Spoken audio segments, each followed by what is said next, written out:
அனைவருக்கும் வணக்கம். நம்ம இன்னைக்கு prelims and mains point of வியூல என்னென்ன கொஸ்டின்ஸ் இருக்கு அப்படிங்கிறத பார்ப்போம். First one, choose the correct statement regarding UNFPA report on Indian population அப்படின்னு சொல்லி கேட்டிருக்காங்க. ஓகேங்களா? ஸோ டோட்டல் ஃபெர்டிலிட்டி ரேட் எவ்வளோ இருக்கு அப்படின்னு சொல்லியிருக்காங்கன்னா, டிஎஃப்ஆர் அப்படிங்கிறது மொத்த கருவுறுதல் வீதம் 1.9 இருக்கு அப்படின்னு சொல்லியிருக்காங்க. இந்தியாவுடைய மொத்த மக்கள் தொகை அப்படிங்கிறது 146.39 crore இருக்கு அப்படின்னு சொல்லியிருக்காங்க. ஸோ இந்தியாவோட population will start to decline after 40 years அப்படின்னு சொல்லி கொடுத்துருக்காங்க. அதாவது இப்போ நம்ம 146 crore இருக்கோம். நம்ம இன்னும் நம்மளோட பீக் வந்து பார்த்தீங்கன்னா 170 crore ரீச் பண்ணும். ரீச் பண்ணதுக்கு அப்புறமா அப்படியே டிக்ளைன் ஆகும். அது இந்த ஒரு விஷயம் நடக்கிறதுக்கு இன்னும் 40 வருஷம் இருக்கு அப்படின்னு சொல்லியிருக்காங்க. 3மே நமக்கு கரெக்ட் ஸ்டேட்மெண்ட் தான். ஆல் ஆர் கரெக்ட் அப்படிங்கிறது தான் கரெக்ட் ஆன்சர். சரியா? அடுத்தது, அதே ரிப்போர்ட்ட பேஸ் பண்ணி தான் அடுத்த கொஸ்டினும் வந்திருக்கு. India's working age population stands at 68%. இந்தியாவின் வேலை செய்யும் வயது மக்கள் தொகை 68% உள்ளது. அதாவது 15லிருந்து 64 வயசுல இருக்கவங்கள தான் ஒர்க்கிங் ஏஜ் பாப்புலேஷன் அப்படின்னு சொல்லுவோம். அவங்களுடைய எண்ணிக்கை அப்படிங்கிறது பார்த்தீங்கன்னா 68% இருக்கு. கரெக்ட் தான். அதே மாரி மொத்த மக்கள் தொகையில் 7% பேர் முதியவர்கள் அப்படின்னு சொல்றாங்க.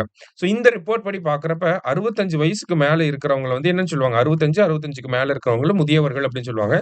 7% இருக்காங்க. இது போக போக இன்கிரீஸ் ஆகும். ஏன்னா நம்மளோட லைஃப் எக்ஸ்பெக்டன்சி அப்படிங்கிறது இன்கிரீஸ் ஆகுறனால, ஓல்ட் ஏஜ் பீப்பிளோட பாப்புலேஷன் அப்படிங்கிறது இன்கிரீஸ் ஆக தான் செய்யும் அப்படின்னு சொல்லியிருக்காங்க. ஸோ செகண்ட் ஸ்டேட்மெண்ட்டும் கரெக்ட் தான் நமக்கு.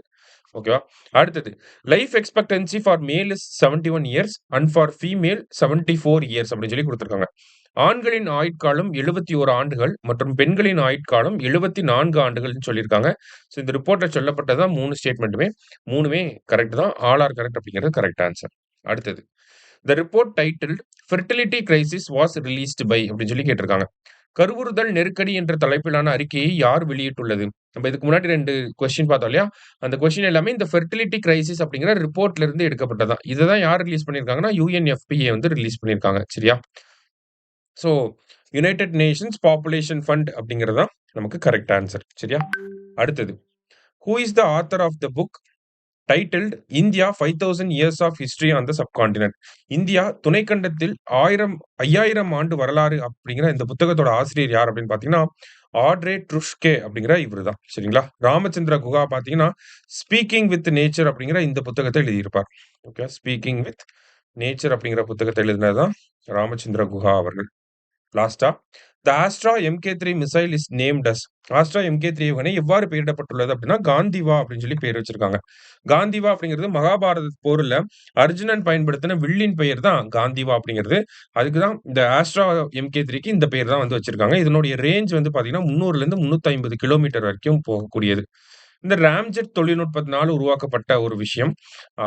இது வந்து பார்த்தீங்கன்னா, ஏர் டூ ஏர் மிசைல். ஒரு விமானத்திலிருந்து, ஒரு போர் விமானத்திலிருந்து நம்ம இத லான்ச் பண்ண முடியும். இன்னொரு போர் விமானத்தை, இன்னொரு ட்ரோன்கள போய் அழிக்கக்கூடிய திறன் படைத்தது தான் இந்த காந்திவா அப்படிங்கிற இந்த மிசைல். சரியா? ஸோ இன்னைக்கு 5 கொஸ்டின்ஸ் பார்த்திருக்கோம். Thank you. Suresh IAS academy, வெற்றியின் முகவரி.